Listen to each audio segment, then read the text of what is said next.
think you have access to reality and you can establish what's the truth in reality, then there just isn't a good reason to empathize with somebody else's thinking that's different than yours. Like, there's no utility in it.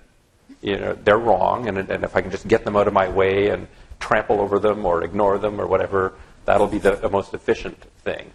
But if instead you're in the, I'm modeling, I wonder what it is about them about their models that's having these words come out of their mouth. They're saying something different.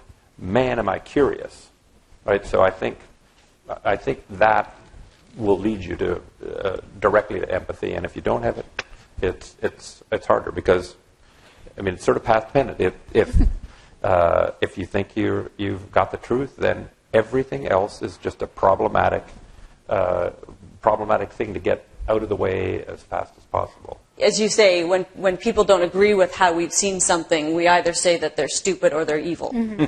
And that can lead us to difficult places. Yep. So, and you tell the great story about, I'm going to forget the name of the CEO of General Motors, who said, are we all in agreement? Alfred Sloan. Alfred Sloan, thank you. Yep. Are we all in agreement? And they were, and he said, well, that's a problem.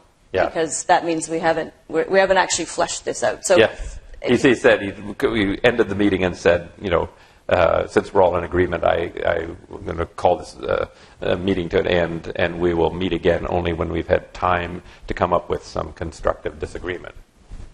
Like, when you think about it, that's so odd. It's sort of like, rather than being all gleeful that your entire management team sees everything one way and we can move ahead, it makes him nervous and worried.